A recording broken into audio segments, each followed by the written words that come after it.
Welcome to big news. నేను మీ గౌసుద్దీన్ షేక్.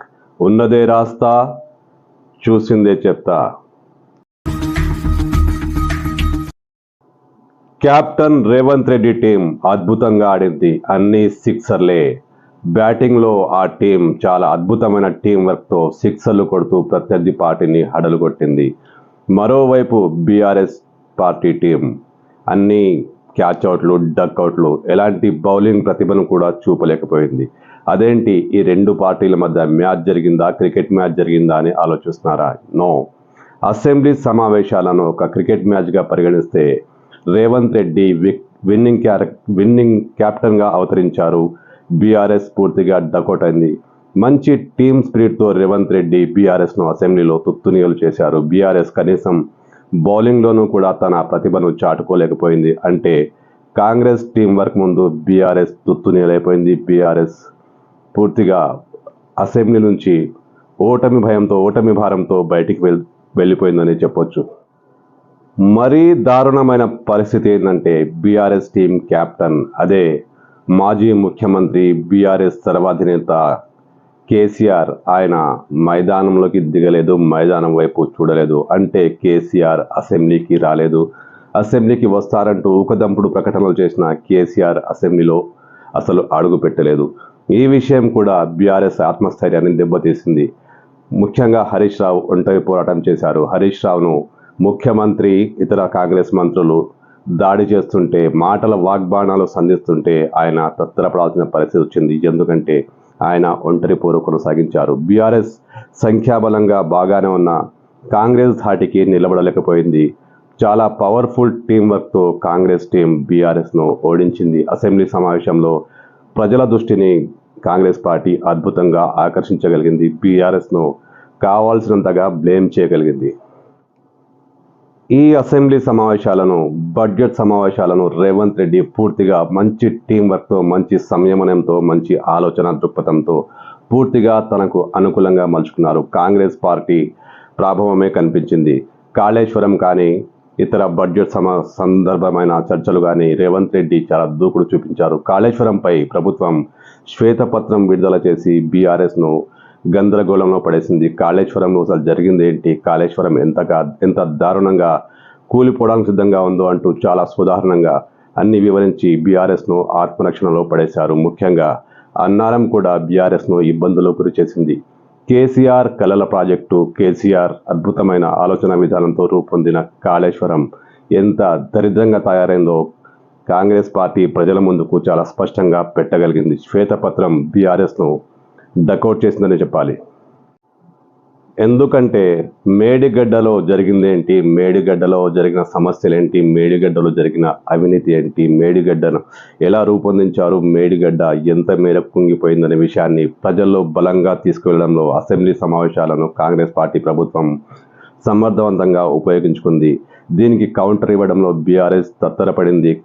కాంగ్రెస్ మాత్రం దూకుడు కొనసాగిస్తూ బీఆర్ఎస్ను ఒంటరి చేసి, బీఆర్ఎస్ దాదాపుగా సమాధానాలు చెప్పలేని పరిస్థితిలో ఉండిపోయింది. కాంగ్రెస్ మాత్రం దూకుడు పెంచి అసలు మేడిగడ్డ పాపమంతా కేసీఆర్దే, కేసీఆర్ హరీష్ రావులదే, వీరికి శిక్ష తప్పదంటూ కాంగ్రెస్ అసెంబ్లీలో ఉగ్రరూపం చూపించింది.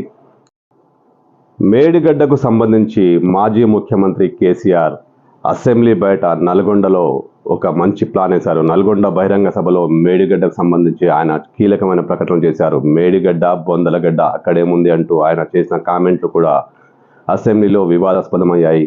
కాంగ్రెస్ ప్రభుత్వం మేడిగడ్డపై చేసిన దూకుడును నివారించేందుకే కేసీఆర్ నల్గొండలో ఆ ప్రాంతం సంబంధించి చాలా తీవ్రమైన పదజాలను వాడారు. మేడిగడ్డకు మేము కూడా వెళ్తాం, మేడిగడ్డలో జరిగింది ఏమి లేదు అంటూ ఆయన ఎంతగా పెద్ద బహిరంగ సభలో ఎంతగా మాట్లాడినా దాని ప్రభావం ప్రజల్లో కనిపించలేదు. అసెంబ్లీ దాన్ని అడ్డుకోగలిగింది. అసెంబ్లీలో మేడిగడ్డ విషయాల్ని పూర్తి స్థాయిలో బయటపెట్టారు. ఒకవైపు బీఆర్ఎస్ బహిరంగ సభ కొనసాగుతుండగానే మరోవైపు ముఖ్యమంత్రి రేవంత్ రెడ్డి మంచి వ్యూహంతో శాసనసభ్యులను మేడిగడ్డకు తీసుకెళ్లడం బీఆర్ఎస్ను దెబ్బతీసింది. బీఆర్ఎస్ నల్గొండ సభ ఆ కార్యక్రమం ముందు వెలవెలపోయింది. పాపం హరీష్ రావు మాత్రం శాసనసభలో ఒంటరి వారయ్యారు. కాంగ్రెస్ దూకుడుకు, కాంగ్రెస్ చేస్తున్న బలమైన విమర్శలను ఎదుర్కోవడంలో ఆయన తీవ్ర స్థాయిలో ప్రయత్నించిన కాంగ్రెస్ ధాటికి ఆయన నిలబడలేకపోయారు. కాంగ్రెస్ పార్టీ చేస్తున్న ప్రచారం కాంగ్రెస్ పార్టీ మేడిగడ్డలో జరిగిన విషయాలను బయటపెడుతూనే శ్వేతపత్రం విడుదల చేయడం, జరిగిన అక్రమాలను బయటపెట్టడం, ఇలాంటి వాటిపై హరీష్ రావు సరి అయిన సమాధానాలు చెప్పలేకపోయారు. అసలు అక్కడ జరిగింది ఏమీ లేదు, చిన్న చిన్న సమస్యలే, అసలు నన్ను సీఎంను చేయండి, అప్పుడు ఆ సమస్యలను పరిష్కరిస్తానంటూ హరీష్ రావు కామెంట్ చేసిన దాని ప్రభావం కూడా పెద్దగా లేదు. దాన్ని కూడా కాంగ్రెస్ ఎమ్మెల్యేలు ఆడుకున్నారు.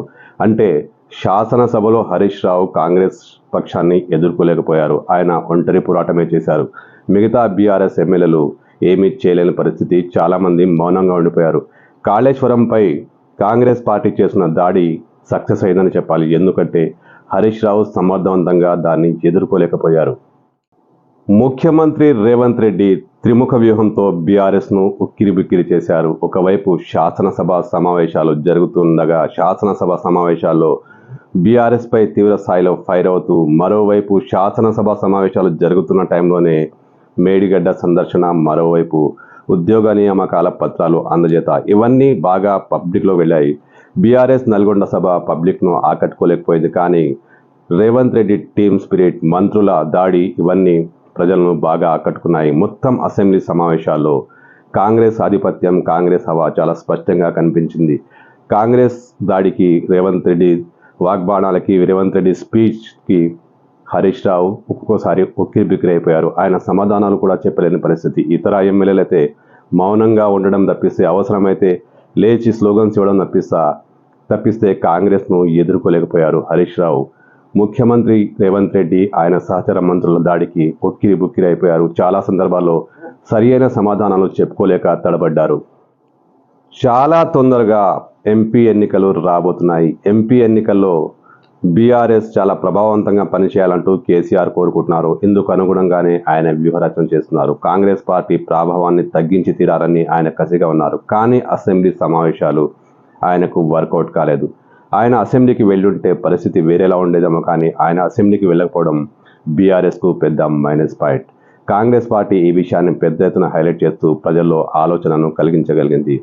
ముఖ్యంగా మేడిగడ్డ విషయంలో బీఆర్ఎస్ ఎంతగా అవినీతికి పాల్పడిందో అనే చర్చను ప్రజల్లో కలిగించడంలో రేవంత్ రెడ్డి సక్సెస్ అయ్యారు. ఎన్నికల వేళ అసలే బీఆర్ఎస్లో ఎంతమంది ఉంటారో ఎంతమంది పోతారో తెలియని వేళ బీఆర్ఎస్ ఈ అసెంబ్లీ సమావేశాలను తమకు అనుకూలంగా వాడుకోలేకపోయింది. రేవంత్ రెడ్డి ధాటికి చతికిలబడిపోయింది. ఎన్నికల టైంలో ఈ పరిస్థితి బీఆర్ఎస్కు ఇబ్బందికరమైన పరిణామమే. ఎందుకంటే ప్రజలు అన్నీ గమనిస్తున్నారు.